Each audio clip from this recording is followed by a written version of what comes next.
Le feu a un son qui lui est propre. Ce n'est pas seulement le crépitement des flammes, c'est un rugissement affamé, vivant, qui semble respirer tandis qu'il dévore tout autour de lui. C'est ce son qui m'a arraché au sommeil cette nuit de mars, quand l'horloge indiquait 2h17 du matin. J'ai ouvert les yeux sur un enfer orange et rouge. L'air, dense et noir, envahissait mes poumons comme du béton liquide.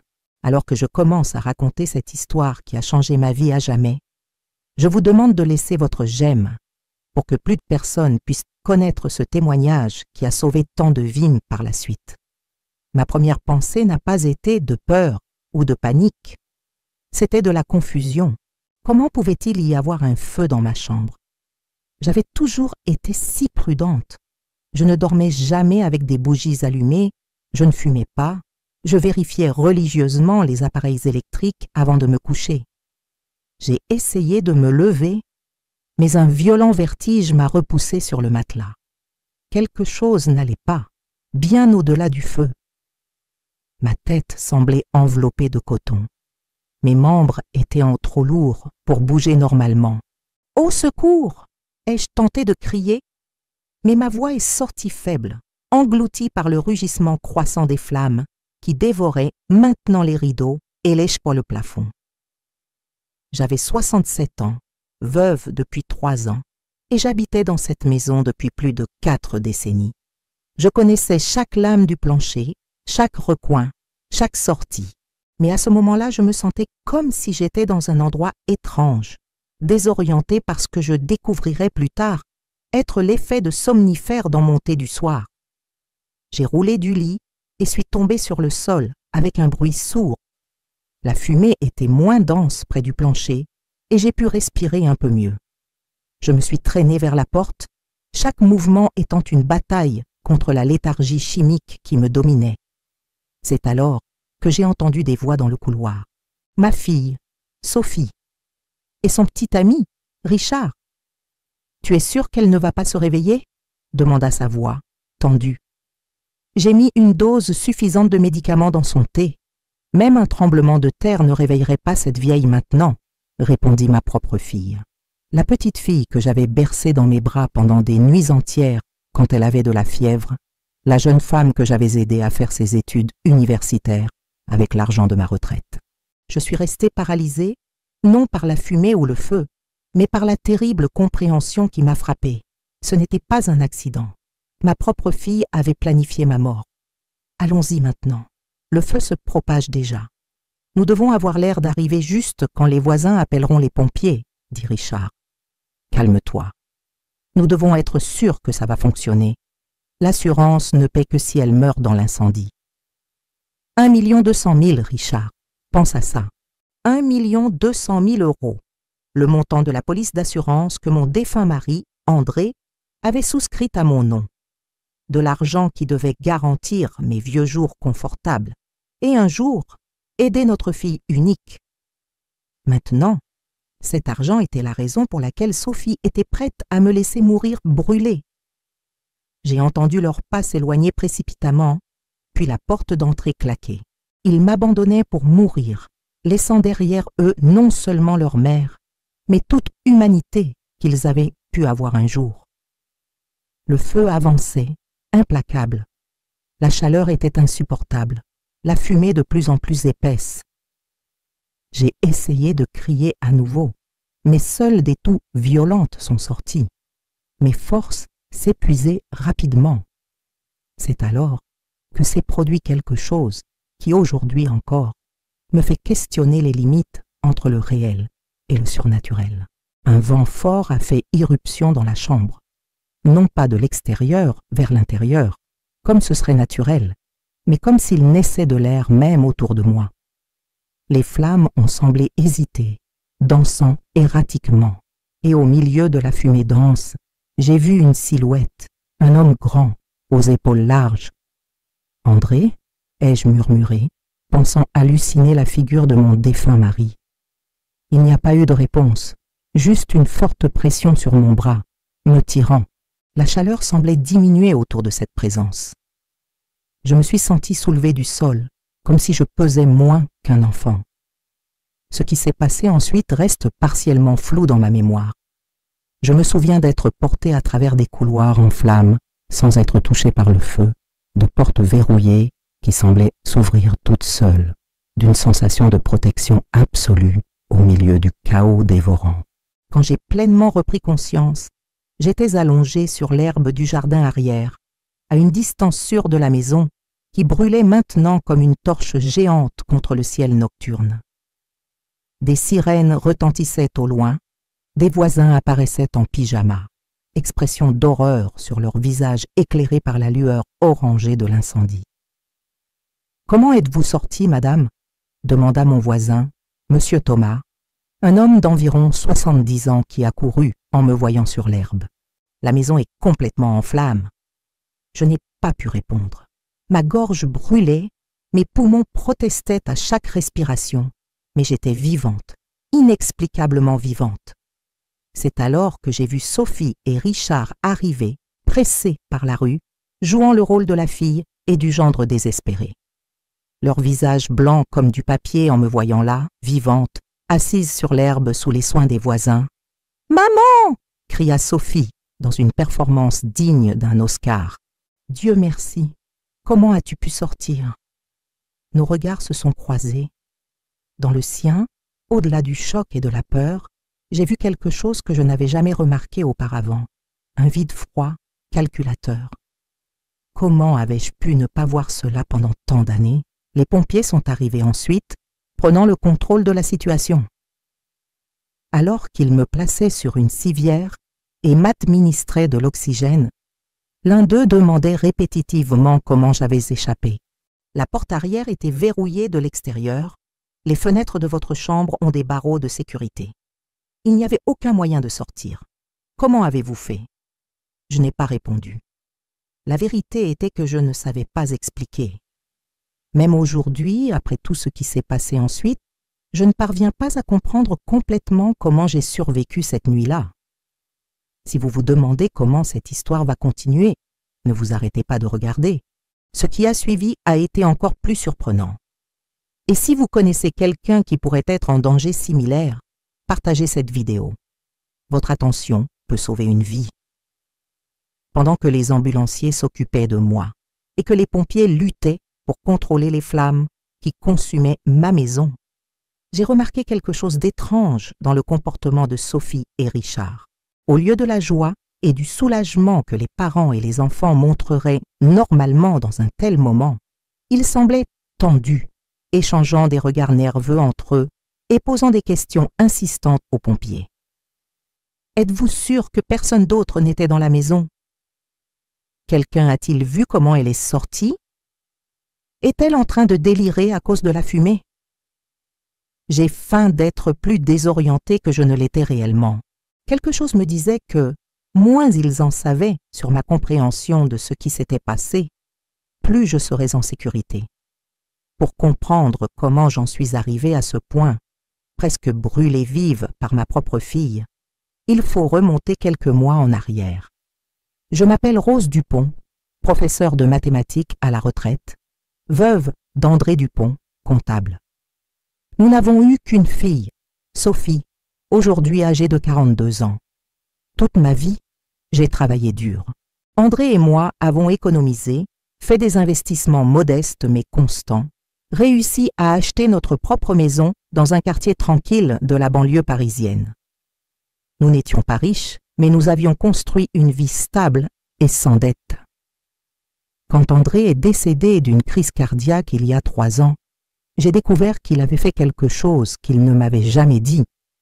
Il avait souscrit une importante assurance vie à mon nom, pour garantir que tu ne manques jamais de rien si je pars le premier, disait la lettre qu'il avait laissée avec la police. Un geste final d'amour et d'attention d'un homme qui a toujours pensé à moi avant lui-même. Sophie a toujours été une fille compliquée. Depuis l'adolescence, elle montrait des signes d'insatisfaction chronique, voulant toujours plus que ce que nous pouvions offrir, comparant toujours notre vie modeste avec celle d'amis plus aisés. Elle a fait des études de gestion grâce à nos sacrifices, a travaillé dans quelques entreprises, mais ne se fixait jamais longtemps quelque part. Il y avait toujours une excuse, le travail était toujours en dessous de ses capacités, les patrons étaient toujours incompétents ou ne reconnaissaient pas son talent. À 42 ans, elle vivait de travaux temporaires et de systèmes de marketing de réseau qui ne fonctionnaient jamais. Elle y habitait dans un appartement loué que j'aidais à payer, maintenait un style de vie au-dessus de ses moyens et accumulait des dettes qui grossissaient comme des boules de neige. Richard est entré dans sa vie il y a environ 1 an. 10 ans plus jeune qu'elle, beau, charmant, et aussi sans direction dans la vie que ma fille. Il se disait investisseur et entrepreneur digital. Mais d'après ce que j'ai pu comprendre, ses revenus venaient principalement de petites arnaques et de systèmes douteux sur Internet. Au début, je me suis efforcée de l'accepter. « Maman, j'ai enfin trouvé quelqu'un qui me comprend, qui a de la vision, » disait Sophie, avec cette lueur dans les yeux qui mélangeait passion et désespoir. Je les ai invités à dîner, j'ai essayé de mieux le connaître, j'ai offert des contacts qui auraient aimé pu l'aider à trouver un travail légitime. Mais il y avait quelque chose chez lui qui m'inquiétait, un calculisme froid derrière le sourire facile, une façon d'évaluer les personnes et les situations toujours sous l'angle du bénéfice personnel. Et je remarquais comment il regardait ma maison, mes quelques objets de valeur, posant toujours des questions sur les assurances, les investissements, la valeur de la propriété. Le changement chez Sophie a été subtil au début. Des visites plus fréquentes, inhabituelles pour quelqu'un qui n'apparaissait normalement que lorsqu'elle avait besoin d'argent. Des questions sur ma santé, sur les médicaments que je prenais, sur ma routine de sommeil. Un intérêt soudain pour cuisiner pour moi, principalement des tisanes du soir, qu'elle insistait pour me préparer car elle aiderait mon insomnie. Puis vinrent les suggestions pour que je vende la maison. Elle est trop grande pour toi toute seule, maman. Tu pourrais acheter un appartement plus petit et investir la différence. Ou alors, tu pourrais venir habiter avec nous. Richard et moi pensons louer une maison plus grande. Quand j'ai résisté à ses idées, j'ai remarqué le premier éclair de colère authentique dans ses yeux. Non pas l'irritation momentanée qu'elle avait toujours eue quand elle était contrariée, mais quelque chose de plus profond et sinistre. C'est à peu près à cette époque que j'ai commencé à me sentir étrangement fatiguée après avoir bu les tisanes qu'elle préparait. Je dormais plus profondément que la normale. Je me réveillais étourdie, avec des trous de mémoire. Une fois, je ne me souvenais même pas de m'être couchée. J'ai aussi remarqué que de petites choses disparaissaient. Des bijoux, de l'argent gardé dans un tiroir, des objets en argent. Quand j'ai mentionné cela, Sophie a suggéré que je pourrais devenir un peu confuse avec l'âge et qu'il était peut-être temps que quelqu'un s'occupe de mes finances. Instinctivement, j'ai commencé à me protéger.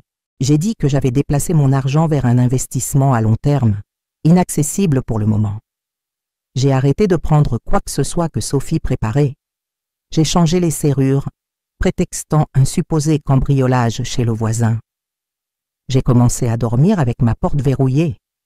J'ai également discrètement consulté un avocat et changé mon testament, dirigeant une grande partie de l'héritage vers des organisations caritatives, au cas où il m'arriverait quelque chose. Je n'en ai parlé à personne, pas même à ma sœur cadette, Marie, qui vit dans une autre région. 2 semaines avant l'incendie, j'ai trouvé Sophie dans mon bureau, fouillant dans mes papiers. Elle a dit qu'elle cherchait une vieille recette, mais j'ai vu qu'elle avait la police d'assurance entre les mains. 1 200 000, a-t-elle murmuré, sans remarquer que j'étais là. Et il y a une clause accident. Ce fut la première fois que j'ai ressenti une vraie peur de ma propre fille, de la créature que j'avais portée dans mon ventre, que j'avais allaitée, à qui j'avais appris à marcher et à parler. Après cela, j'ai commencé à dormir de plus en plus légèrement, alerte au moindre bruit. J'ai pensé à quitter la maison, aller à l'hôtel, peut-être même voyager chez ma sœur. Mais une partie de moi refusait de croire que ma fille unique pourrait vraiment me faire du mal. Comment une mère pourrait-elle accepter une telle chose? Et puis est venue cette nuit-là. Le feu, les voix dans le couloir. La terrible révélation. À l'hôpital, après avoir été traité pour inhalation de fumée et quelques petites blessures, j'ai reçu la visite de 2 enquêteurs des pompiers. Quelque chose dans l'incendie ne semblait pas naturel, ont-ils expliqué. Le feu avait commencé à plusieurs endroits simultanément, et ils avaient trouvé des traces d'accélérateur, de l'essence, probablement. « Avez-vous une idée de qui pourrait vouloir vous faire du mal ?» a demandé l'un d'eux, un homme d'âge moyen aux yeux gentils mais attentifs. J'ai hésité. Comment dénoncer ma propre fille? Comment articuler à voix haute un soupçon aussi monstrueux? Nous avons trouvé quelque chose d'intéressant, a continué l'autre enquêteur, plus jeune et direct. Les portes extérieures étaient verrouillées de l'extérieur, et il y a des marques indiquant que quelqu'un a placé quelque chose pour bloquer la porte de votre chambre. Vous auriez dû être piégé à l'intérieur. Mon silence a dû en dire long. « Madame Dupont », a dit l'enquêteur plus expérimenté, se penchant près de moi.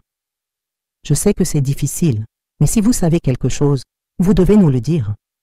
Ce n'était pas un accident, c'était une tentative d'homicide. » Les mots ont flotté dans l'air comme de la fumée. Tentative d'homicide. Ma propre fille. Le plus incroyable, a ajouté le pompier, c'est comment vous avez réussi à sortir. Nous avons examiné les lieux et, franchement, il n'y a pas d'explication. Les barreaux des fenêtres sont intacts, la porte était bloquée avec une chaise et verrouillée de l'extérieur.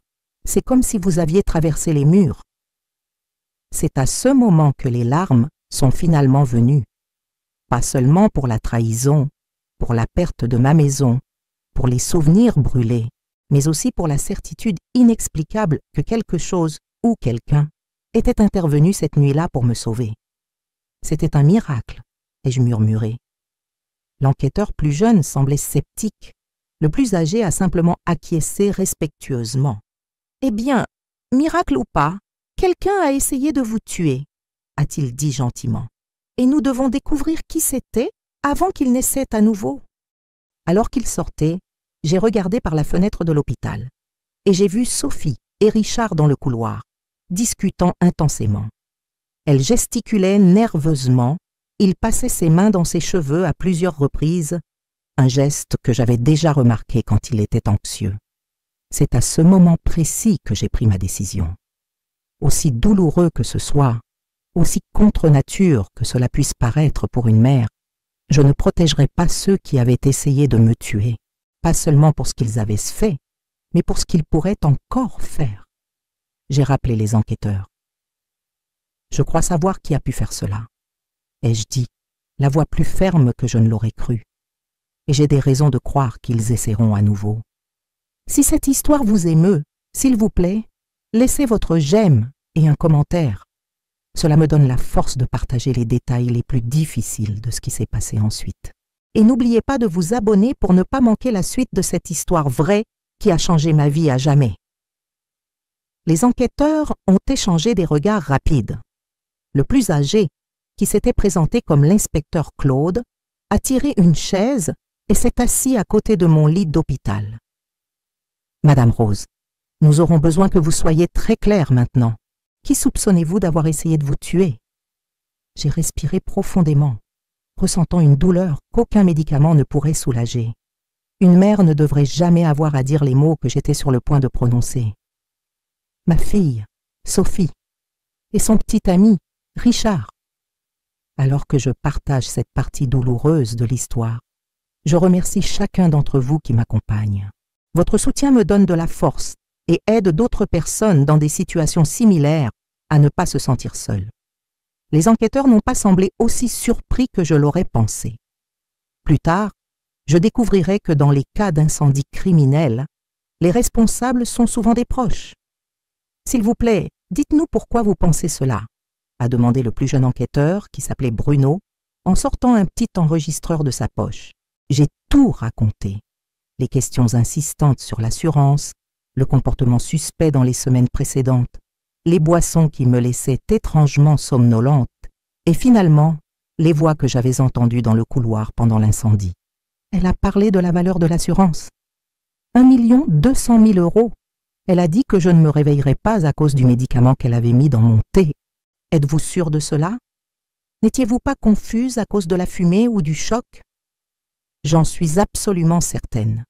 Je reconnaîtrai la voix de ma fille dans n'importe quelle situation.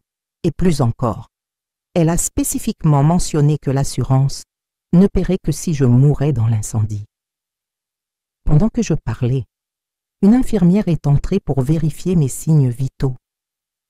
Elle s'est excusée, disant qu'elle devait me donner des médicaments. Les enquêteurs sont brièvement sortis pour qu'elle puisse travailler. Quand nous sommes restés seuls, elle s'est penchée et a chuchoté. « Votre fille est dans le couloir, insistant pour vous parler. Elle dit que c'est urgent. Voulez-vous que je la laisse entrer ?»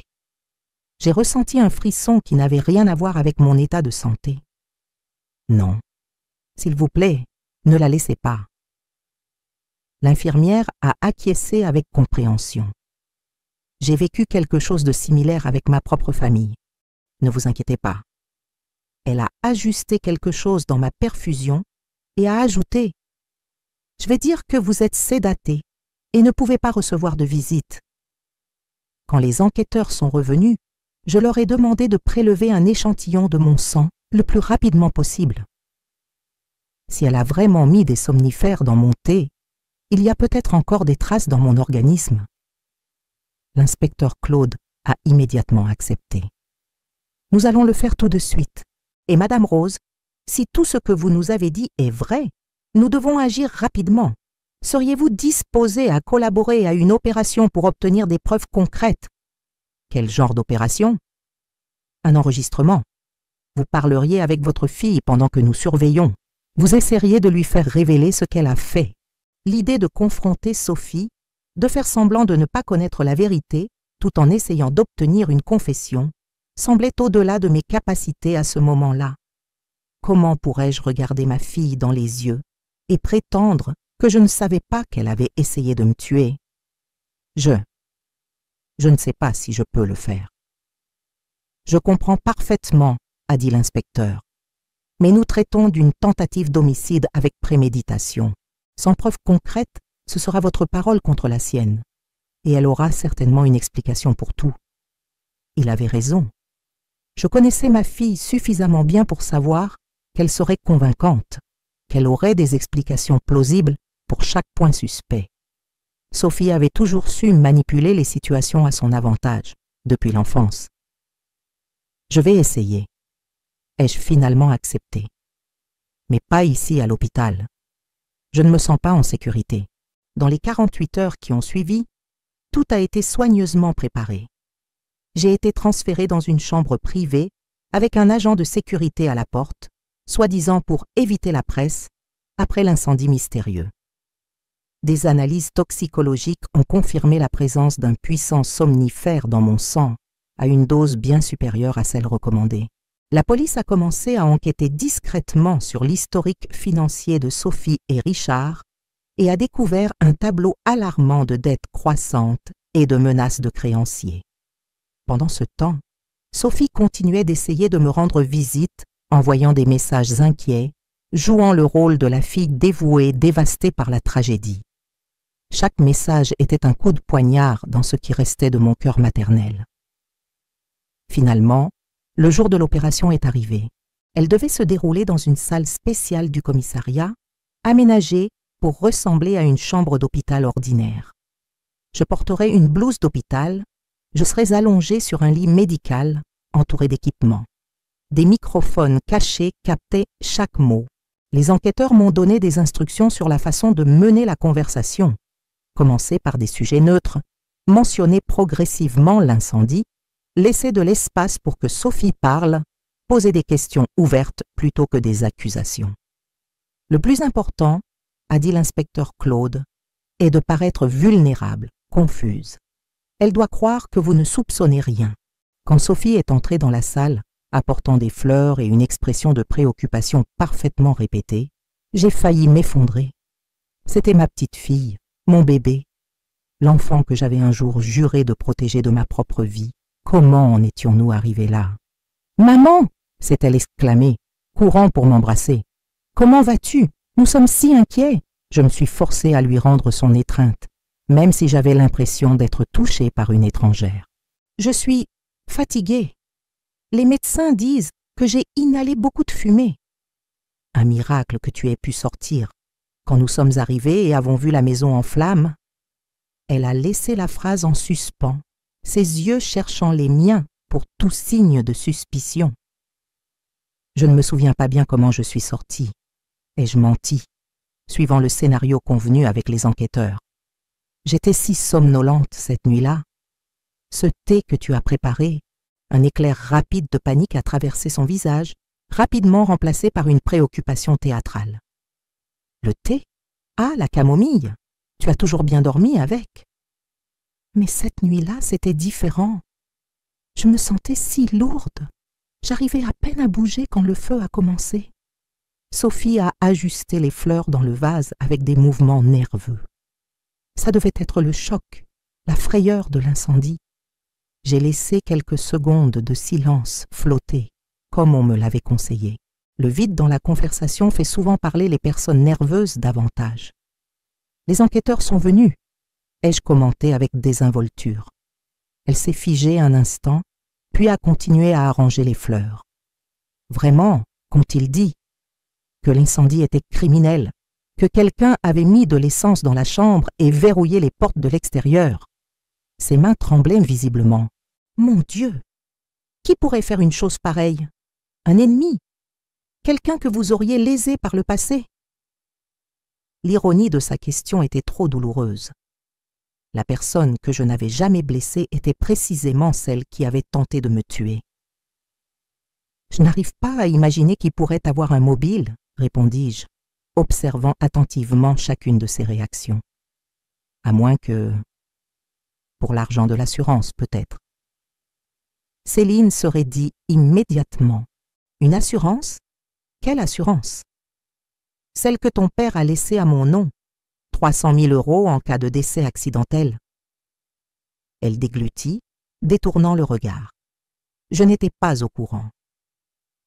C'était un mensonge éhonté. Je l'avais vu tenir la police d'assurance quelques semaines auparavant. À cet instant, j'ai senti quelque chose se briser définitivement en moi. Tout doute, tout espoir qu'il y ait eu une erreur, s'est évanoui.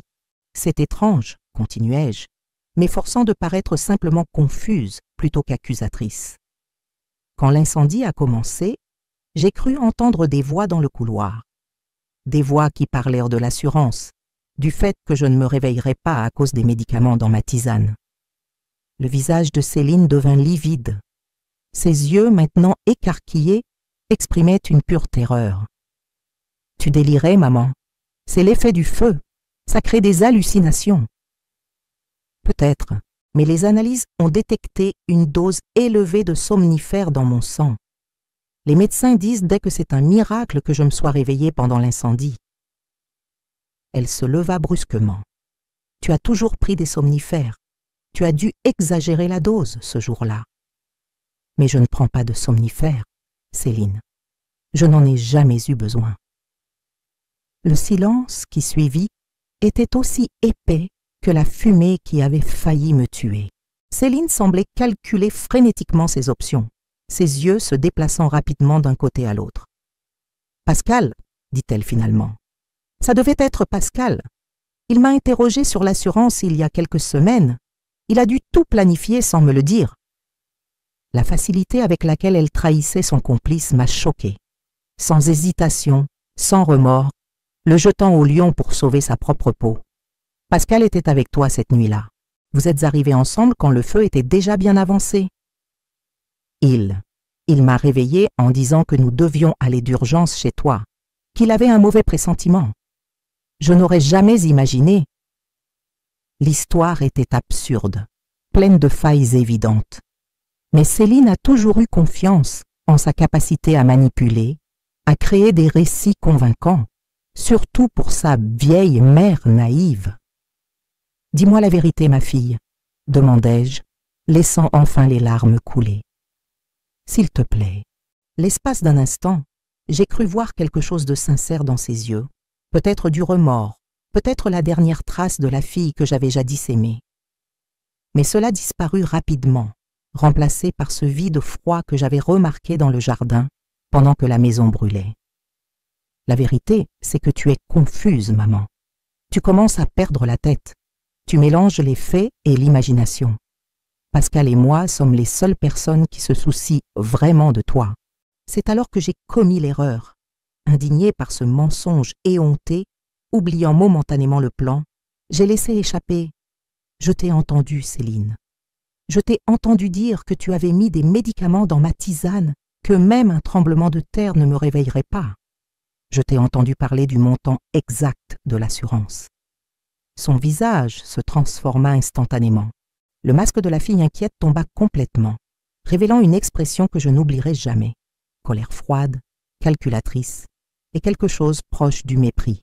« Tu n'aurais pas dû te réveiller, dit-elle, d'une voix basse et contrôlée. Tout ça, c'est ta faute. Ça a toujours été ta faute. Ma faute? Ça a toujours été à propos de ta confortable retraite, ta maison, ta vie tranquille. Et moi, qu'est-ce que j'ai reçu? Des promesses creuses. Travail dur comme nous l'avons fait, Céline. Comme si ça fonctionnait aujourd'hui. Toi et papa, vous avez vécu dans un monde facile, où n'importe qui pouvait acheter une maison avec un salaire moyen. Vous m'avez laissé dans un monde où seuls les plus malins survivent. Chaque mot était comme un coup physique, non seulement par sa cruauté, mais par la distorsion complète de la réalité. Henri et moi avions travaillé en heures supplémentaires pendant des années. Nous avions économisé chaque centime. Nous avions reporté nos rêves pour lui donner tout ce que nous pouvions. L'argent de l'assurance nous aurait donné un nouveau départ, continua-t-elle, baissant la voix et regardant autour d'elle pour s'assurer que personne n'écoutait. Pascal a des contacts à l'étranger, des investissements, des opportunités. Mais nous avons besoin d'un capital de départ. Et toi, assise sur tout cet argent, refusant d'aider. Aider, répétai-je, incrédule. Je paie une partie de ton loyer. Je t'ai prêté de l'argent qui n'a jamais été remboursé. Comment peux-tu dire que j'ai refusé de t'aider? Des miettes, siffla-t-elle. Toujours des miettes, du contrôle, des jugements. Pourquoi as-tu besoin de ça, Céline? Es-tu sûre que ce travail est sérieux, Céline? Tu n'as jamais eu confiance en moi. À ce moment, la porte s'ouvrit et les enquêteurs entrèrent, suivis d'autres policiers. Le commissaire Laurent fit un pas en avant, montrant son insigne. « Céline Dubois, vous êtes en état d'arrestation pour tentative d'homicide avec préméditation, aggravée par un motif crapuleux et commise sur un ascendant. » Son visage, auparavant froid et contrôlé, se tordit dans une panique pure. Elle tenta de s'enfuir, mais il n'y avait nulle part où aller, tandis qu'il la menottait, elle criait, alternant entre des accusations contre Pascal et des supplications à mon égard. « C'était son idée, maman. Il m'a manipulée. Il a menacé de me faire du mal si je ne l'aidais pas. Maman, ne les laisse pas m'emmener. Je suis ta fille, ta seule fille. » J'ai fermé les yeux, incapable de regarder. Je ne pouvais pas voir la femme que j'avais autrefois bercée dans mes bras être emmenée en garde à vue. Mais je ne pouvais plus non plus regarder la personne qu'elle était devenue, quelqu'un capable de brûler vive sa propre mère pour de l'argent. Quand tout le monde fut parti et que je me retrouvai seule dans la pièce, le silence était assourdissant. Je n'ai pas pleuré. J'étais au-delà des larmes. Une partie de moi était morte dans cette salle, pas dans l'incendie, mais en entendant ma fille confirmer qu'elle avait tenté de me tuer. Le commissaire Laurent revint peu après, m'informant que Pascal avait également été arrêté à son domicile. Ses premières déclarations contredisaient déjà celles de Céline, chacun désignant l'autre comme l'instigateur du plan. « Vous avez été très courageuse, dit-il, s'asseyant à côté de moi. Nous avons tout enregistré. C'est une preuve irréfutable. »« Que va-t-il se passer maintenant ?» demandai-je, me sentant étrangement vide. « Ils seront mis en examen pour tentative d'homicide avec préméditation. Avec les preuves que nous avons, l'aveu partiel, les analyses toxicologiques, les traces d'essence, les preuves financières, il est probable qu'ils soient condamnés à de lourdes peines. » J'acquiesçai mécaniquement. « Nous avons encore une question, continua-t-il, hésitant. Comment avez-vous réussi à sortir de la chambre? » Nos experts ont confirmé que c'était physiquement impossible. La porte était bloquée et verrouillée de l'extérieur, les fenêtres avaient des barreaux intacts, Je l'ai regardé, voyant la curiosité sincère dans ses yeux expérimentés. « Je ne sais pas l'expliquer, » répondis-je honnêtement. Je me souviens d'une présence, une silhouette ressemblant à mon défunt mari. Je me suis sentie soulevée, guidée à travers le feu sans être brûlée. « Croyez-vous au miracle, commissaire ?» Il sourit doucement. « Dans ce métier, Madame Dubois, je vois le pire de l'humanité tous les jours. J'ai besoin de croire que quelque chose de plus grand existe aussi, qu'il y a de la bonté et de la protection, au-delà de ce que nous pouvons expliquer. » Les jours suivants, toujours sous protection policière, j'ai été transférée dans une véritable chambre d'hôpital pour finaliser ma convalescence. Ma sœur Françoise est venue de Bordeaux dès qu'elle a su, se trouvant un logement dans une pension à proximité. C'était un soulagement d'avoir quelqu'un de ma famille à mes côtés, quelqu'un qui se souciait vraiment de moi. Les nouvelles concernant l'affaire ont commencé à apparaître dans les journaux. Une fille tente de tuer sa mère dans un incendie criminel pour toucher l'assurance. Un couple arrêté après une tentative d'assassinat pour héritage. L'horreur de l'histoire a capté l'attention du public, transformant ma tragédie personnelle en sujet de discussion sur l'avidité, les relations familiales toxiques et la vulnérabilité des personnes âgées. La première audience judiciaire fut particulièrement difficile. Voir Céline menottée, vêtue d'un uniforme pénitentiaire, évitant mon regard, était une image qu'aucune mère ne devrait avoir à supporter. Pascal, quant à lui, me regardait avec une haine évidente, comme si j'étais responsable de l'échec de leur plan, de l'effondrement de sa vie. L'avocat de Céline a tenté la stratégie prévue, prétendre qu'elle avait été contrainte par Pascal, qu'elle était sous une forte pression psychologique, qu'elle n'était pas dans son état normal. Celui de Pascal fit le contraire, le peignant comme manipulé par une femme désespérée pour de l'argent, prête à tuer sa propre mère. Tandis qu'ils s'accusaient mutuellement, les preuves parlaient d'elles-mêmes. L'expertise criminelle a trouvé les empreintes digitales des deux sur les bidons d'essence achetés quelques jours plus tôt. L'analyse toxicologique a confirmé l'utilisation d'un somnifère prescrit à Pascal des mois auparavant. Lors des perquisitions dans leur appartement, on a trouvé des notes détaillées sur le montant de l'assurance et des plans pour utiliser l'argent. Et il y avait, bien sûr, l'enregistrement, l'aveu voilé de Céline, ses paroles froides sur le fait que je n'aurais pas dû me réveiller. Je continue à partager cette histoire parce que je crois qu'elle peut sauver d'autres vies.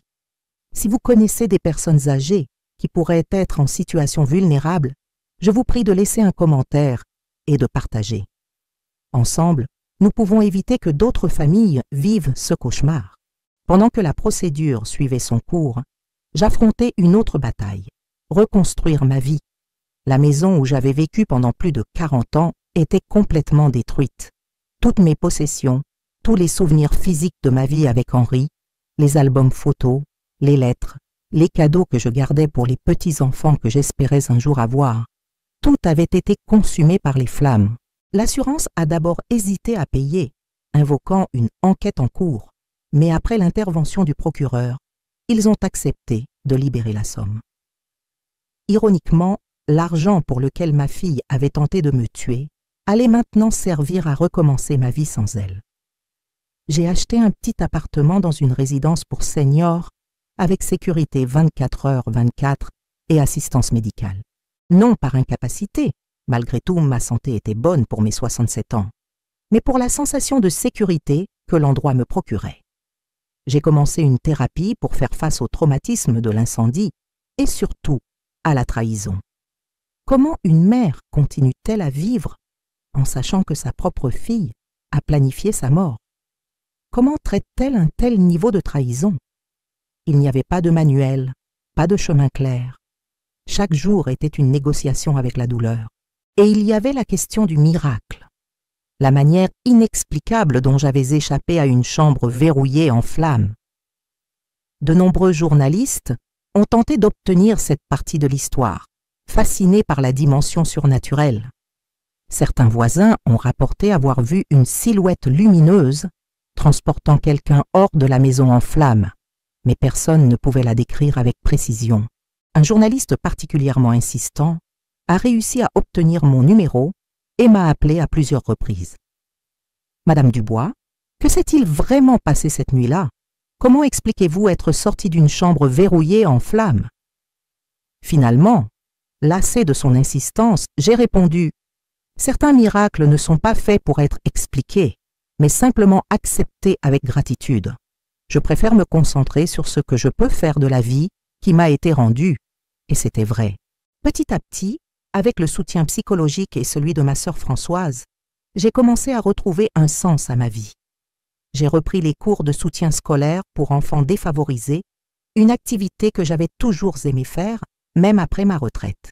J'ai commencé à fréquenter un groupe de soutien pour victimes de violences familiales, où j'ai rencontré des personnes qui, comme moi, luttaient pour réconcilier l'amour qu'elles ressentaient pour leurs proches, avec le mal que ces derniers leur avaient infligé.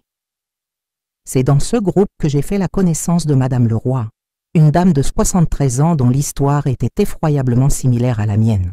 Son fils et sa belle-fille avaient altéré ses médicaments pendant des mois, essayant de provoquer ce qui aurait semblé être une crise cardiaque naturelle. Elle avait survécu par hasard. Une voisine infirmière avait remarqué des symptômes étranges et l'avait emmenée à l'hôpital à temps. « Comment arrivez-vous à sourire après tout cela ?» lui ai-je demandé un jour, admirative de sa sérénité. « Ma chère, répondit-elle, on nous a appris qu'être mère, c'est aimer inconditionnellement, tout sacrifier, toujours pardonner. Personne ne nous a enseigné que parfois, nous devons nous sauver nous-mêmes, même si c'est de nos propres enfants. J'ai appris que je peux regretter ce qui s'est passé. Je peux même aimer de loin, mais je ne peux pas laisser la trahison définir qui je suis ou ce que je fais du reste de ma vie. » Ces paroles m'ont profondément touchée. Pendant des mois, je m'étais sentie paralysée entre l'amour maternel qui existait toujours et la terreur de la trahison, entre la culpabilité d'avoir livré ma fille à la justice et la reconnaissance qu'elle avait fait des choix terribles. Inspirée par Madame Leroy et d'autres personnes du groupe, j'ai commencé à travailler avec une association dédiée aux personnes âgées en situation de vulnérabilité.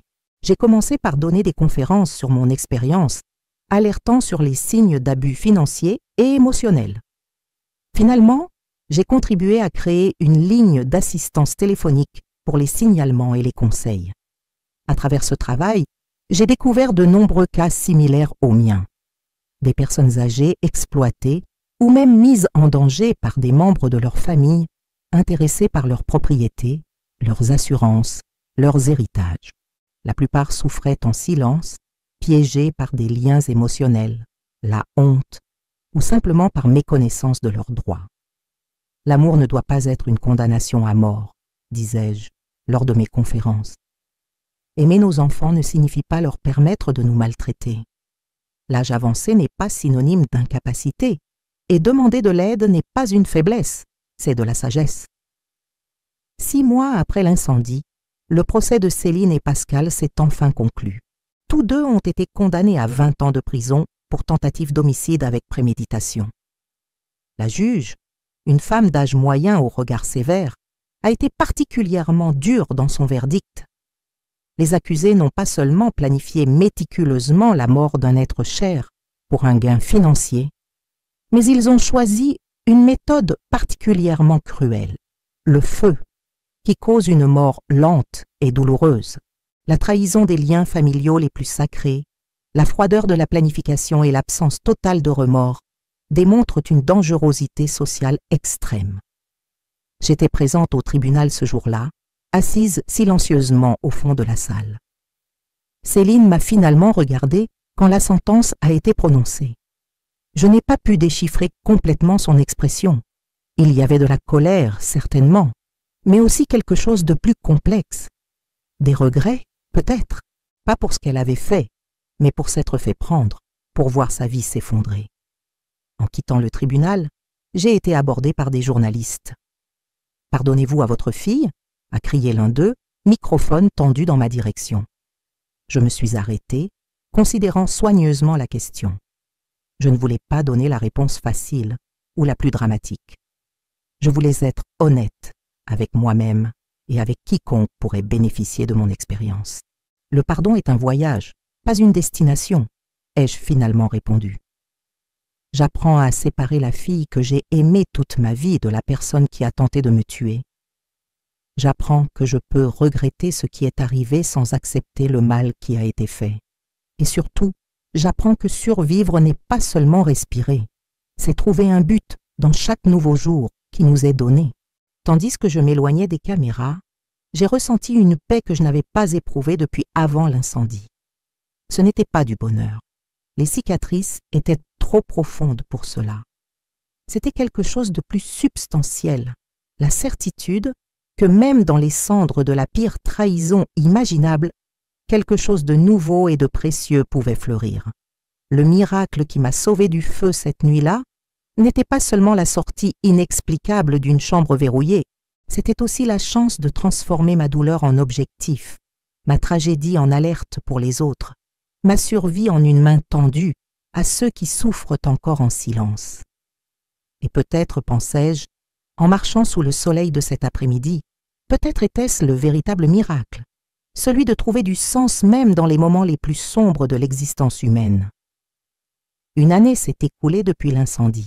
Ma nouvelle vie dans la résidence pour seniors avait une routine paisible qui m'apportait du réconfort.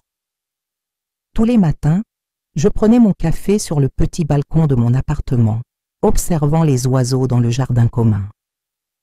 Les lundis et mercredis, je donnais des cours de soutien aux enfants dans le projet social du quartier. Les mardis et jeudis, je travaillais à l'association pour la dignité des aînés que j'avais aidé à fonder avec d'autres survivants d'abus.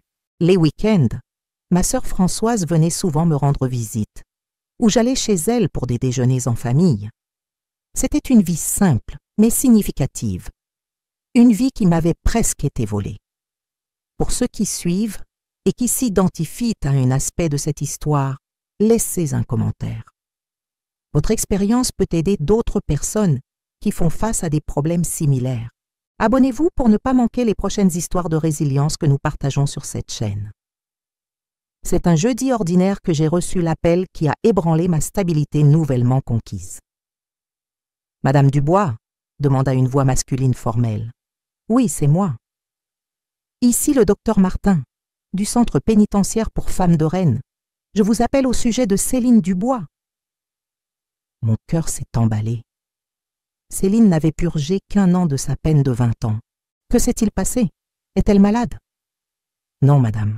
Votre fille demande une visite. Elle insiste depuis plusieurs semaines. Je suis restée silencieuse, incapable de formuler une réponse immédiate. En 1 an, je n'avais pas tenté de contacter Céline. J'avais reçu quelques lettres d'elle durant les premiers mois, des lettres que je n'avais pas pu ouvrir, gardées dans un tiroir comme des souvenirs d'une douleur que je ne savais pas encore comment traiter. « Madame Dubois, êtes-vous toujours en ligne ?»« Oui, c'est juste que je ne sais pas si je suis prête pour cela. » Je comprends parfaitement. Je peux vous informer qu'elle a refusé les visites de tous, y compris celle de son père. « Son père ?» répétai-je, confuse. Son père est décédé il y a 4 ans. Il y eut une pause inconfortable. Oh, je comprends. Il y a peut-être une erreur. Un homme se présente régulièrement, s'identifiant comme Jean Dubois, père de Céline. Un frisson parcourut mon échine. Jean Dubois était le frère cadet d'Henri, mon beau-frère, que nous n'avions pas vu depuis au moins 15 ans, depuis une querelle familiale concernant un héritage. Lui et Céline n'avaient jamais été proches. En fait, ils se connaissaient à peine. « C'est très étrange, » répondis-je. « Pourriez-vous me donner quelques jours pour réfléchir à cette visite ?»« Certainement. Appelez ce numéro quand vous aurez pris une décision. » Après avoir raccroché, j'ai immédiatement appelé le commissaire Laurent, qui était devenu un soutien important tout au long de la procédure judiciaire. Je lui ai expliqué les visites du prétendu oncle. « Je n'aime pas ça, » dit-il sans détour. « Je vais vérifier les registres des visites et demander qu'on enquête sur ce Jean Dubois. En attendant, je vous conseille la prudence. N'acceptez pas la visite avant que nous en sachions plus. Dans les jours qui suivirent, Je n'ai pas pu m'empêcher de penser à cette situation. Pourquoi Céline recevait-elle des visites de cet oncle éloigné? Que pourrait-elle vouloir de moi après tout ce qui s'était passé? Le doute me consumait, m'empêchait de dormir, ramenant des cauchemars de feu et de trahison. Lors d'une séance de thérapie, j'ai partagé mon angoisse avec le docteur Sophie Mercier, la psychologue qui m'accompagnait depuis la tragédie. Qu'est-ce qui vous perturbe le plus, Marguerite? Est-ce la peur ou la curiosité? J'ai réfléchi quelques instants. Je crois que c'est la possibilité qu'il y ait quelque chose de non résolu, un plan qui ne s'est pas terminé avec leur emprisonnement. Et si vous alliez voir Céline, que voudriez-vous lui demander? Pourquoi? Ai-je répondu sans hésiter. Je veux comprendre pourquoi ma fille unique, que j'ai aimée plus que tout, a décidé que ma vie valait moins que de l'argent, docteur. Mercier a acquiescé avec compréhension. C'est une question puissante. Mais êtes-vous prête à entendre la réponse, quelle qu'elle soit? Je ne l'étais pas. Et en même temps, je savais que je devais y faire face éventuellement. Le fantôme de Céline, non pas la douce petite fille que j'avais élevée, mais la femme froide qui avait tenté de me tuer, hantait encore mes pensées. Peut-être que la confronter était le seul chemin vers une véritable libération. 3 jours plus tard, le commissaire Laurent m'a appelé avec des informations troublantes. Jean Dubois n'est pas celui qu'il prétend être. Les empreintes digitales dans les registres de la prison ne correspondent pas à celles du véritable Jean que nous avons vérifié dans d'anciens documents. Cet imposteur a rendu visite à Céline 8 fois au cours des 3 derniers mois. Qui est-il alors? Nous ne le savons pas encore, mais il y a quelque chose de plus inquiétant. Nous avons analysé les comptes bancaires de Céline. Il y a eu des dépôts réguliers, petits mais constants, provenant d'une société fantôme, et Pascal reçoit les mêmes montants. Qu'est-ce que cela signifie? Cela pourrait signifier que quelqu'un les paie tous les deux. La question est, pourquoi faire? Une nouvelle vague de peur m'envahit. L'idée qu'il y avait encore quelque chose en cours, que le cauchemar ne s'était pas terminé avec les condamnations, était terrifiante. Je pense que je dois rendre visite à Céline, ai-je finalement décidé. S'il se passe quelque chose, je dois le découvrir. Le commissaire hésita. Je comprends votre motivation, mais c'est risqué. Nous ne savons pas qui est ce faux Jean, ni ce que Céline prévoit. C'est précisément pour cela que je dois y aller. Si elle est impliquée dans quelque chose contre moi, je dois le savoir. Je ne peux pas vivre dans la peur pour toujours. À contre-cœur, il a accepté d'organiser la visite avec des mesures de sécurité spéciales. Un policier en civil serait dans la pièce voisine, surveillant. Je porterai un dispositif d'écoute discret. Un soutien immédiat serait disponible si nécessaire. Le matin de la visite, je me suis réveillée avec une étrange sensation de calme. J'avais survécu à la pire trahison imaginable. Que pourrait me faire Céline de plus maintenant? Le centre pénitentiaire pour femmes de Rennes était un endroit intimidant, de hauts murs, des barbelés, des gardiens armés. J'ai passé plusieurs procédures de sécurité avant d'être conduite à la salle des visites. Un espace simple avec des tables et des chaises en plastique, où d'autres détenus rencontraient leurs familles. J'ai attendu près d'une demi-heure, mon cœur s'accélérant à chaque minute. Et puis, elle est entrée. Céline était différente, plus mince, les cheveux plus courts, sans le maquillage soigné qu'elle portait toujours. L'uniforme orange de la prison semblait trop grand pour son corps. Mais ce sont ses yeux qui m'ont le plus impressionné. Il y avait quelque chose de différent en eux, quelque chose que je n'ai pas pu identifier immédiatement. « Maman, dit-elle, sa voix plus douce que dans mon souvenir. Tu es venue? Oui, répondis-je simplement. Un gardien lui indiqua qu'elle pouvait s'asseoir. Pendant quelques instants, nous nous sommes simplement regardés. C'était surréaliste d'être là, face à face avec la personne qui avait tenté de me tuer, la personne que j'avais un jour portée dans mon ventre. « Tu n'as pas répondu à mes lettres, dit-elle finalement. Je n'ai pas pu les ouvrir. » Elle hocha la tête comme si elle comprenait. « Je ne m'attendais pas à ce que tu viennes aujourd'hui, mais j'avais besoin de te voir. J'ai besoin de te dire quelque chose d'important. » Je suis restée silencieuse, attendant. Une partie de moi craignait d'entendre plus de mensonges, plus de manipulations. Une autre partie voulait désespérément croire qu'il y avait quelque chose de vrai à dire. « D'abord, continua-t-elle, je veux que tu saches que je ne demande pas pardon. Je sais que ce que j'ai fait est impardonnable. » Cela m'a prise par surprise. Je m'attendais à des dénis, des justifications, des tentatives de manipulation émotionnelle. En fait, poursuivit-elle, regardant ses propres mains, je suis ici pour te mettre en garde. Tu dois être très prudente. Prudente contre quoi? Contre l'homme qui vient me rendre visite, prétendant être l'oncle Jean. J'ai senti un frisson. Qui est-il? Elle hésita, jetant un regard rapide autour d'elle, comme pour vérifier si quelqu'un écoutait. Son nom est Julien. Il était ami avec Pascal. Il faisait des travaux pour lui. Quel genre de travaux? Le genre que les gens normaux ne font pas. Elle baissa encore plus la voix. Il est obsédé par l'idée que j'ai caché de l'argent avant d'être arrêté. De l'argent que Pascal m'aurait prétendument laissé. Il pense que je sais où il se trouve. Et tu le sais? Il n'y a pas d'argent.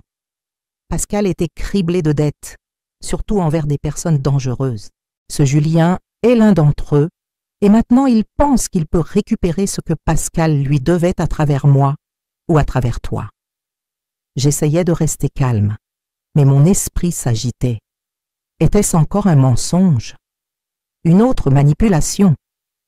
Ou Céline m'avertissait-elle sincèrement d'un danger réel?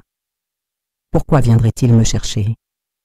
Parce qu'il pense que tu sais où se trouve l'argent de l'assurance, l'argent pour lequel elle déglutit, l'argent pour lequel nous avons essayé de me tuer, complétai-je, la voix ferme.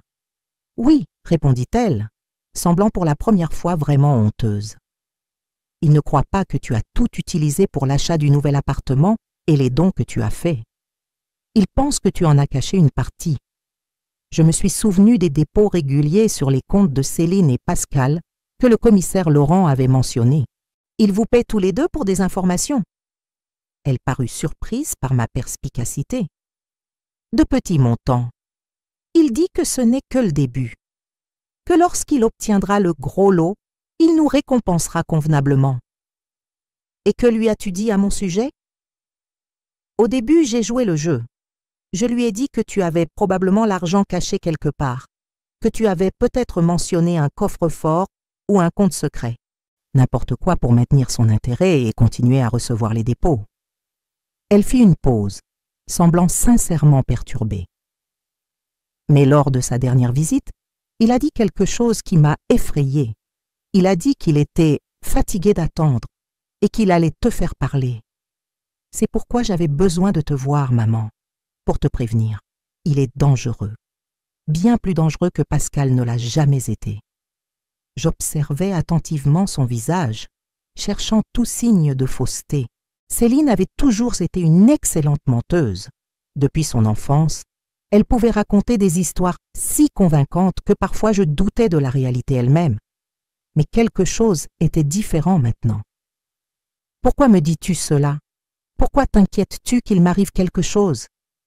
Ses yeux se remplirent de larmes, quelque chose que je n'avais pas vu depuis son adolescence. Parce qu'ici, j'ai eu le temps de réfléchir, de voir ce que je suis devenue. Elle respira profondément, comme si elle rassemblait son courage. Je ne peux pas défaire ce que j'ai fait. Je ne mérite pas le pardon. Mais je ne veux pas avoir plus de morts sur ma conscience. Il y eut un long silence entre nous. Je voulais la croire, une partie profonde de moi, celle qui serait toujours une mère, voulait désespérément voir de la rédemption, un remords sincère. As-tu des preuves de ce danger? Quelque chose que tu pourrais montrer à la police? J'ai un faux nom qu'il utilise en plus de celui de l'oncle Jean. J'ai des descriptions de 2 endroits où il m'a rencontré avant mon emprisonnement. Et je sais qu'il a une cicatrice caractéristique sur le côté droit du cou, qu'il essaie de cacher avec des chemises à col montant. J'ai fait des notes mentales de tout cela, sachant que le dispositif d'écoute captait chaque mot. Que peux-tu me dire d'autre sur lui? Il va venir après toi, maman, Je n'ai aucun doute. Ce n'était qu'une question de temps. Il a dit qu'il sait où te trouver. Il a mentionné ta nouvelle adresse. Un frisson parcourut mon échine. Mon nouvel appartement devait être un nouveau départ, sûr, anonyme. Comment pourrait-il savoir où j'habite maintenant? Pascal avait des contacts, des personnes qui pouvaient obtenir des informations pour des prix modestes. Julien a hérité de ses contacts. J'ai regardé Céline, vraiment regardé, essayant de voir au-delà des années de mensonges et de manipulations, cherchant une trace de la petite fille qui autrefois courait vers mes bras quand elle se blessait, qui me montrait fièrement ses dessins, qui disait vouloir être institutrice comme maman. « Tu as changé ?» ai-je finalement dit, plus une constatation qu'une question. La prison change les gens, certains pour le pire. Elle jeta un bref regard vers d'autres détenus dans la salle. D'autres, peut-être pour le mieux, ou au moins plus honnêtes avec elle-même. Notre temps touchait à sa fin. Le gardien signalait déjà que la visite arrivait à son terme. « Merci pour l'avertissement », dis-je en me levant. « Je prendrai les précautions nécessaires. »« Maman » appela-t-elle, alors que je me retournais déjà. « Je sais que cela ne signifie pas grand-chose maintenant, mais je suis vraiment désolée. Pas pour la punition que je reçois, mais pour le mal que je t'ai fait. » Je l'ai regardée une dernière fois. « J'espère que c'est vrai, Céline. Pour toi, plus que pour moi. » J'ai quitté la prison avec des sentiments contradictoires. L'information sur Julien était troublante et devait être immédiatement examinée. Mais le remords apparent de Céline était-il sincère ou une autre performance? Le commissaire Laurent m'attendait dehors. « Nous avons tout entendu, » dit-il, me guidant vers la voiture de police. « Nous vérifions déjà ce Julien. La croyez-vous » demandai-je en montant dans le véhicule. Il soupira, pensif. Mon instinct me dit que la menace est réelle. Quant à son remords, seul le temps le dira. Les gens changent en prison, pour le meilleur ou pour le pire. Dans les jours qui suivirent, la police travailla à identifier Julien en utilisant les informations fournies par Céline. Ils découvrirent que son nom complet était Julien Moreau, 38 ans, avec un casier judiciaire pour extorsion, agression et association avec des groupes criminels.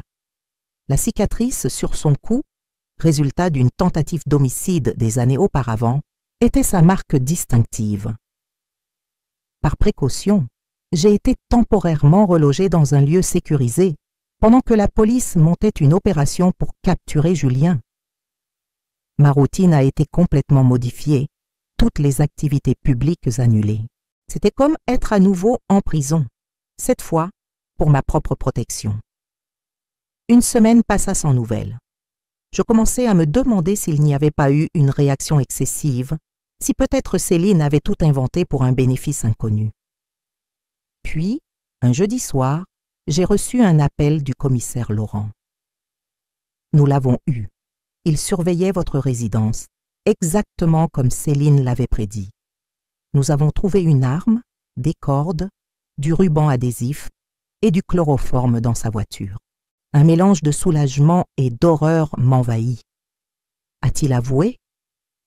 Pas encore officiellement, mais quand nous l'avons confronté aux preuves, il a laissé échapper quelque chose à propos de la vieille qui sait où est l'argent. Il est clair qu'il prévoyait de vous enlever pour vous extorquer. » J'ai respiré profondément, essayant d'assimiler tout cela.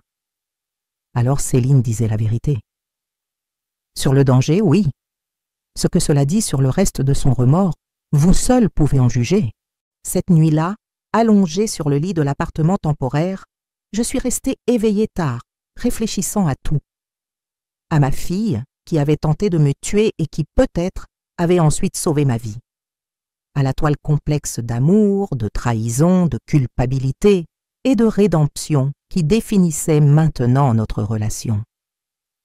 J'ai pris les lettres non ouvertes de Céline que j'avais apportées avec moi.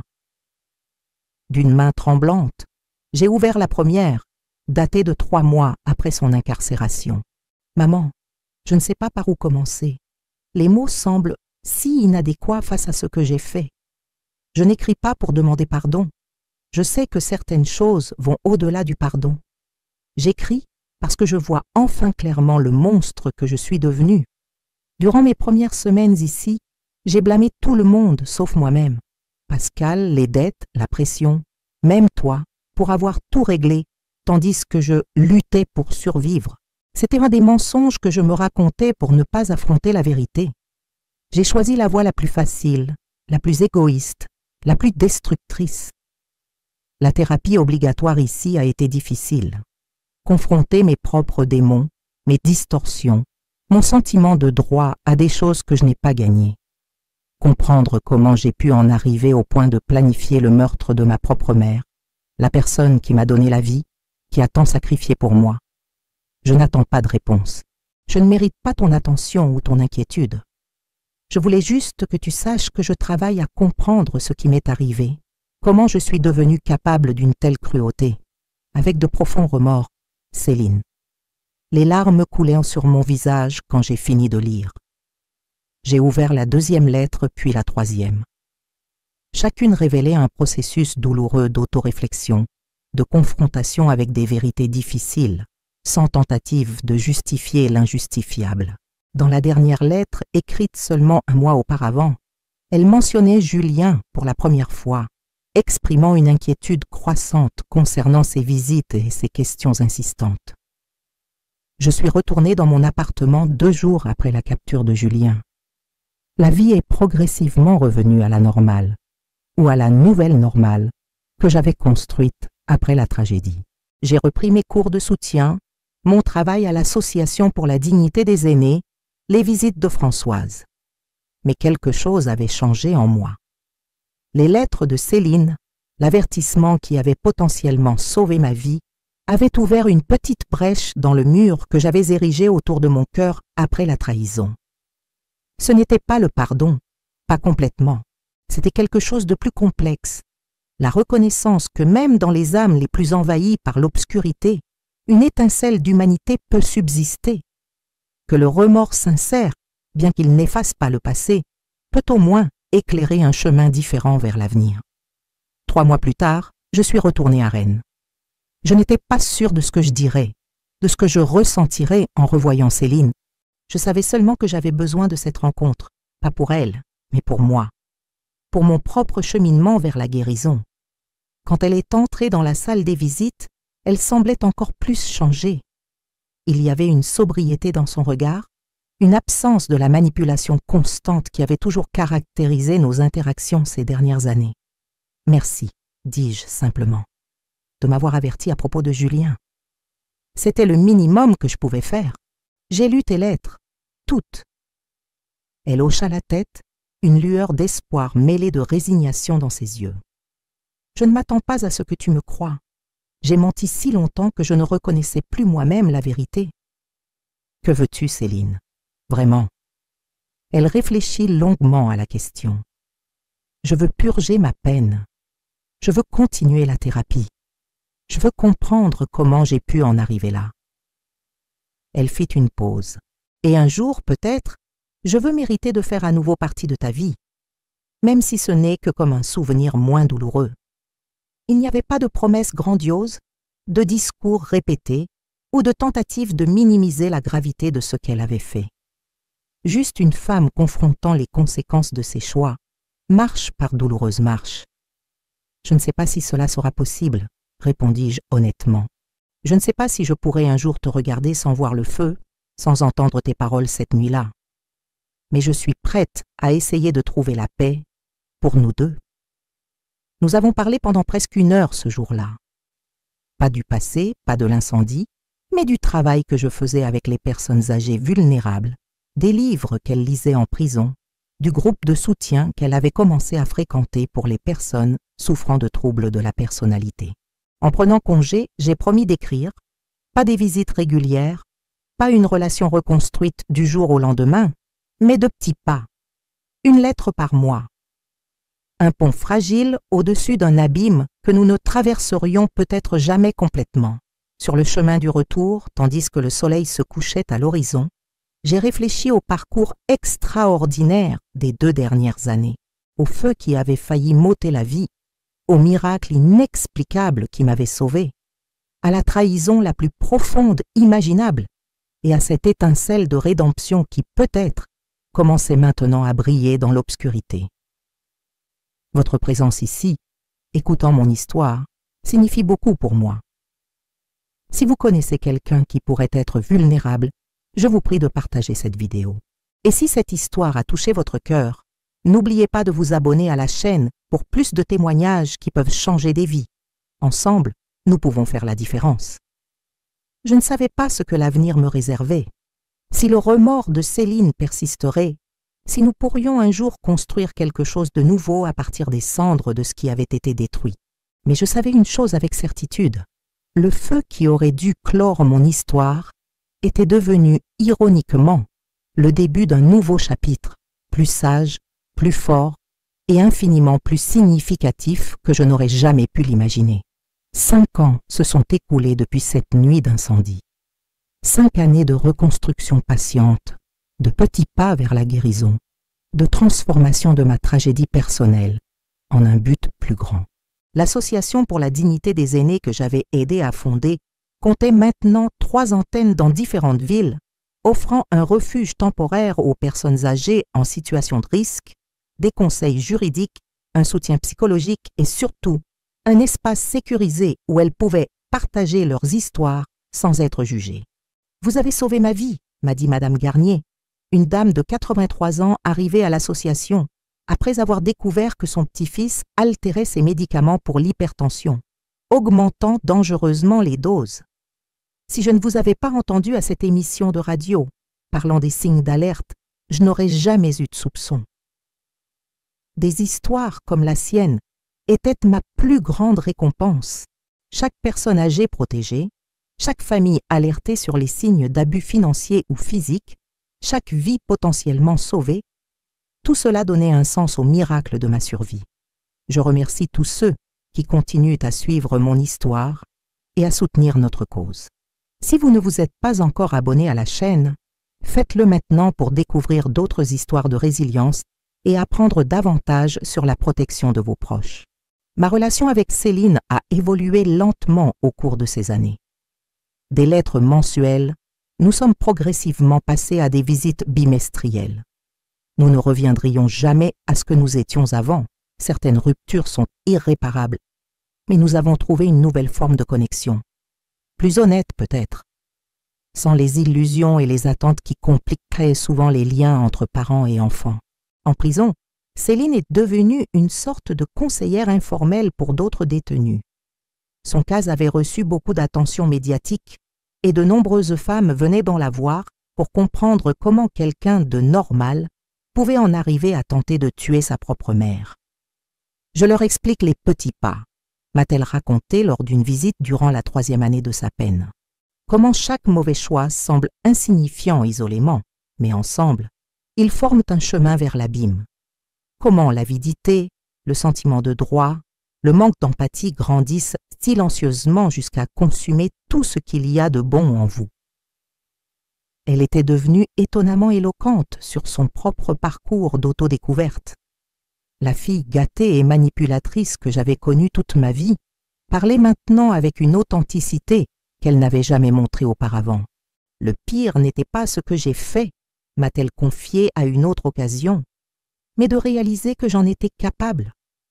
Qu'à un moment donné, l'argent était devenu plus important que la personne qui m'avait donné la vie, qui avait toujours pris soin de moi. Pascal, en revanche, a suivi un chemin différent. Il a refusé d'assumer toute responsabilité, continuant à blâmer Céline pour l'avoir manipulé, restant prisonnier du même schéma de pensée déformé. Céline a coupé tout contact avec lui après la 1re année.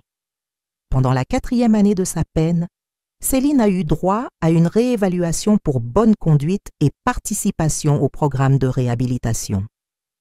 Sa sentence a été réduite à 15 ans, avec possibilité de progression vers un régime semi-ouvert après avoir purgé 1/3 de sa peine. C'est à cette époque que j'ai reçu un appel téléphonique de l'aumônier de la prison. « Madame Dubois, votre fille participe à notre groupe de spiritualité depuis près de 2 ans. Récemment, elle a partagé quelque chose que je pense que vous devriez entendre personnellement. Intrigué, j'ai pris rendez-vous pour une visite spéciale organisée par l'aumônier, un homme à l'apparence sereine appelé Père Thomas.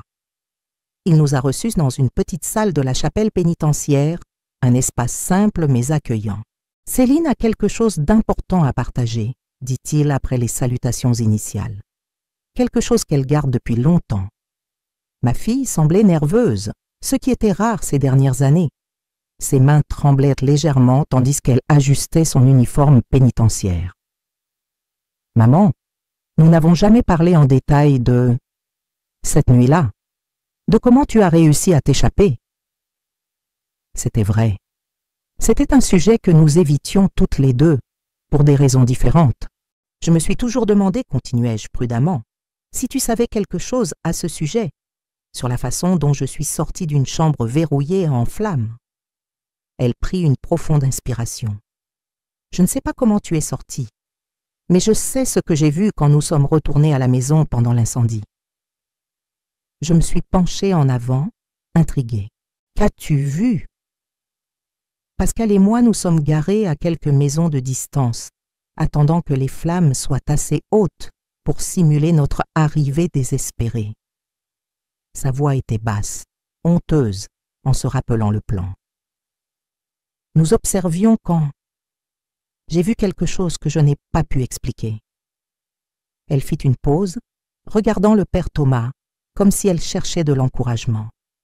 Il acquiesça doucement. J'ai vu une lumière au milieu des flammes, pas le feu lui-même, mais quelque chose de différent, plus brillant presque, bleuté. Et au centre de cette lumière, deux silhouettes. L'une semblait porter l'autre. J'ai pensé que j'hallucinais. Pascal n'a rien vu, il était distrait par son téléphone. Quand j'ai regardé à nouveau, les silhouettes avaient disparu. J'ai senti des frissons parcourir mon échine. L'une des figures, à quoi ressemblait-elle?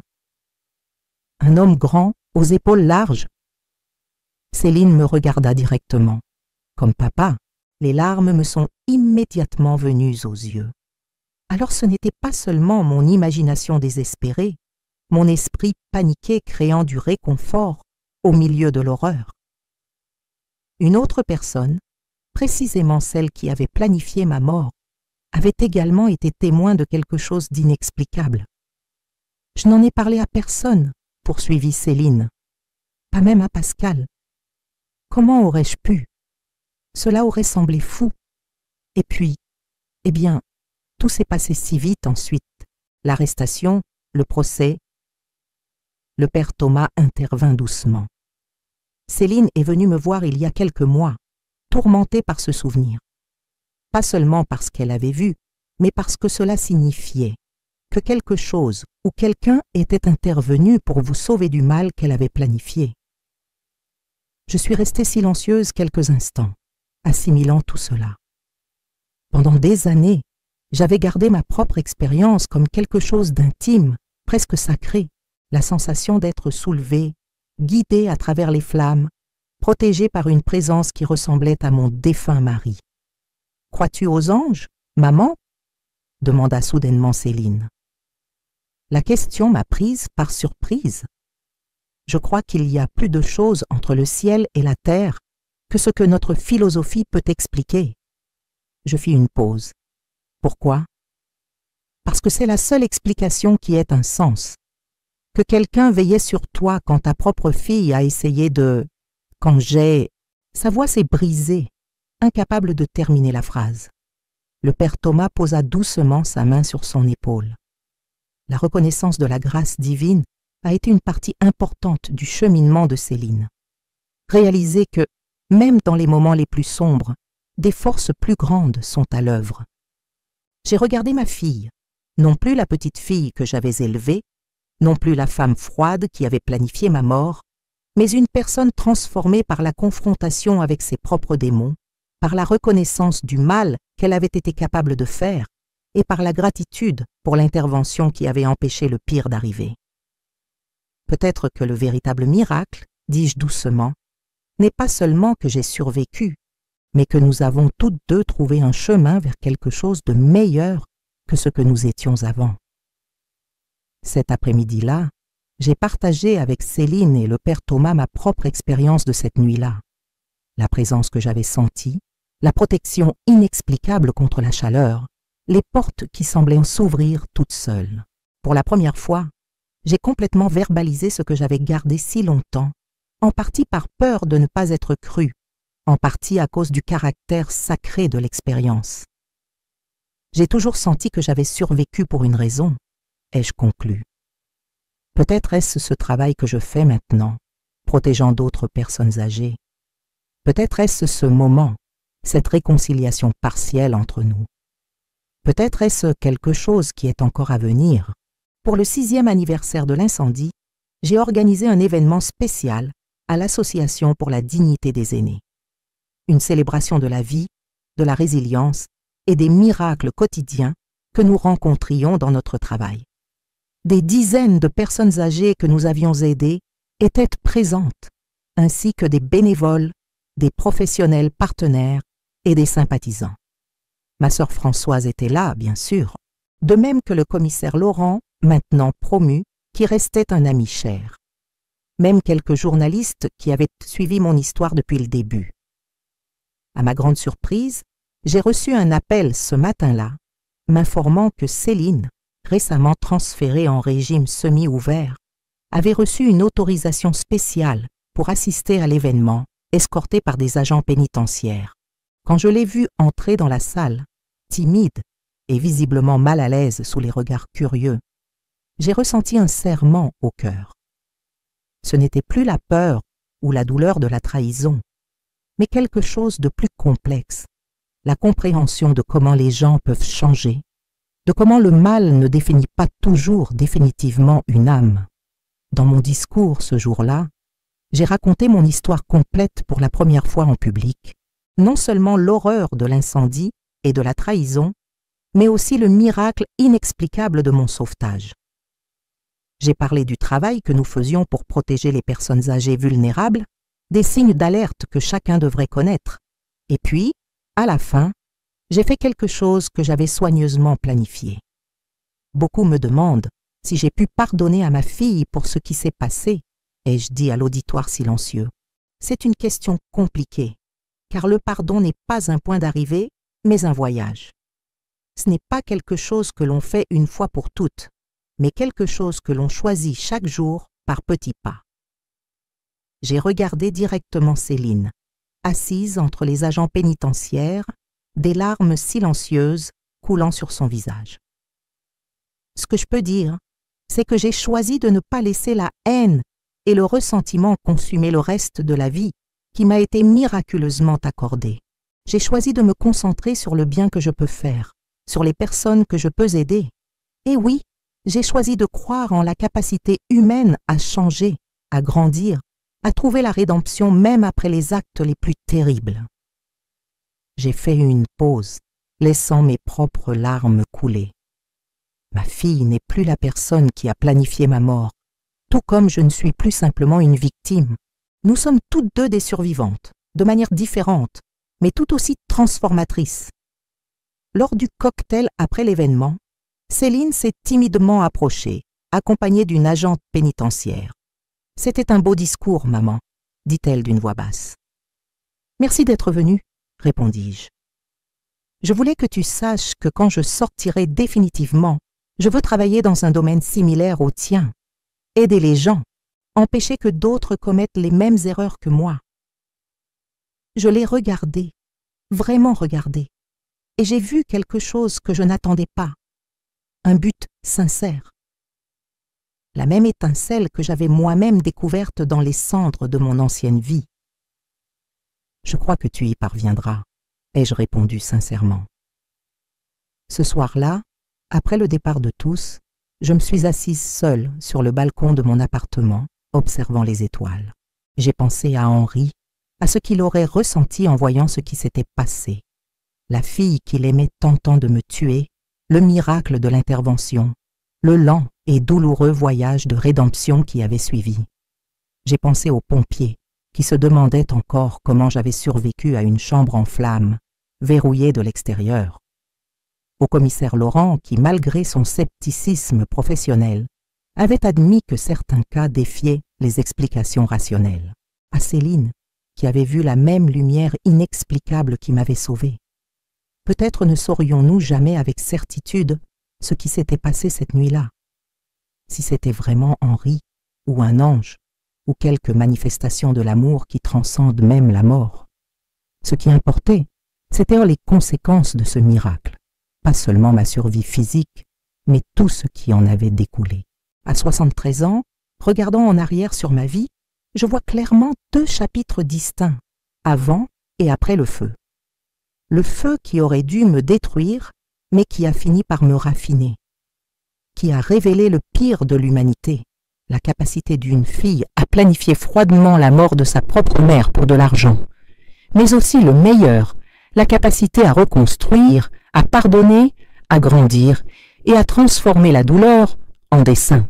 À l'Association pour la dignité des aînés, nous maintenons un mur avec les photos de toutes les personnes que nous avons aidées au fil des ans. Plus de 200 visages maintenant, chacun avec sa propre histoire de vulnérabilité transformée en force. Chaque fois que je regarde ce mur, je me rappelle que nous ne connaîtrons jamais l'impact complet de nos actions, les vies que nous touchons, les tragédies que nous évitons, les petites et grandes différences que nous faisons. Certains m'appellent héroïne, d'autres sainte. Je ne suis ni l'une ni l'autre. Je suis simplement une femme qui a survécu à l'inimaginable et qui a décidé que la meilleure vengeance contre l'obscurité est d'allumer des lumières partout où je le peux. La semaine dernière, j'ai reçu une nouvelle surprenante. Le documentaire sur notre travail à l'association, qui inclut mon histoire personnelle, a été sélectionné pour un important festival de cinéma. Du feu à la lumière, réalisé par une jeune cinéaste qui a découvert notre travail à travers sa propre grand-mère que nous avons aidée, sera diffusé à l'échelle nationale, portant notre message à un public encore plus large. Quel effet cela fait-il de voir votre histoire inspirer tant de personnes ? M'a demandé la réalisatrice lors de notre dernière interview. J'ai réfléchi un moment avant de répondre. C'est la validation du but pour lequel j'ai été sauvée. Chaque personne qui regarde et décide de vérifier si ses parents ou grands-parents sont en sécurité, chaque enfant qui repense son comportement envers ses aînés, chaque personne âgée qui trouve le courage de demander de l'aide, tous sont des extensions de ce miracle unique qui s'est produit il y a 6 ans. Cette dernière année, quelque chose d'inattendu s'est produit. Pascal, après des années à nier toute responsabilité, a finalement admis son rôle dans le crime. Dans une lettre envoyée au juge chargé de l'affaire et au procureur, il a confirmé des détails qui n'étaient jusqu'alors que des soupçons. Comment ils avaient planifié le crime pendant des mois, comment ils avaient testé différentes doses de somnifères dans ma tisane pour déterminer la quantité idéale, comment ils avaient choisi une nuit à forte probabilité de vent pour que le feu se propage rapidement. La lettre m'a été communiquée par les procureurs. Je l'ai lue avec un calme étrange, sans la colère dévastatrice que j'aurais cru ressentir en confrontant de tels détails. Le temps et la distance avaient adouci les bords tranchants de la trahison, non pas en minimisant sa gravité, mais en la mettant en perspective dans le cadre du plus grand voyage qui avait suivi. L'aveu tardif de Pascal ne changerait pas substantiellement sa peine, mais il offrait un type différent de clôture. La confirmation finale que je n'avais rien imaginé, que je n'avais pas exagéré la malveillance ou le calcul froid derrière l'attentat contre ma vie. Dans le dernier paragraphe de la lettre, Pascal a écrit quelque chose qui m'a fait réfléchir. Je ne comprends toujours pas comment elle a survécu. Cette chambre était verrouillée de l'intérieur et de l'extérieur. Les fenêtres avaient des barreaux soudés. Elle était sédatée au-delà de toute capacité de mouvement. Nous avons vérifié 3 fois. Il était impossible de s'échapper. Impossible. Impossible. Et pourtant c'est arrivé. C'est l'essence du miracle. Pas seulement la survie physique contre toute probabilité, mais tout ce qui a fleuri à partir de là. Des vies sauvées grâce à l'Association pour la dignité des aînés. Des consciences éveillées par nos campagnes éducatives. L'improbable voyage de rédemption de Céline. ma propre transformation de victime en avocate et protectrice. Parfois, lors de nuits silencieuses comme celle-ci, je sens une présence familière, un réconfort qui rappelle l'étreinte protectrice qui m'a enveloppée cette nuit de feu. Je ne sais pas s'il s'agit d'Henri, d'un ange gardien, ou simplement de la manifestation de l'amour qui continue au-delà de la vie physique. Je sais seulement que je ne suis jamais vraiment seule et qu'il y a un but plus grand dans chaque jour qui m'a été accordé après cette nuit-là. S'il y a une leçon que j'aimerais partager après tout ce que j'ai vécu, c'est celle-ci. Le plus grand miracle n'est pas de survivre au feu. C'est ce que nous choisissons de faire avec la vie qui nous reste après lui. Je tiens à remercier de tout cœur chacun d'entre vous qui a suivi mon histoire jusqu'à la fin. Si ce récit vous a touché d'une manière ou d'une autre, je vous prie de laisser un commentaire et de le partager avec ceux qui pourraient en bénéficier. Abonnez-vous à la chaîne pour découvrir d'autres histoires de résilience et en apprendre davantage sur la façon dont nous pouvons protéger nos aînés. Ensemble, nous pouvons transformer les tragédies en dessein, la douleur en action positive et garantir que moins de familles vivent ce que j'ai vécu. Merci beaucoup pour votre attention et votre bienveillance.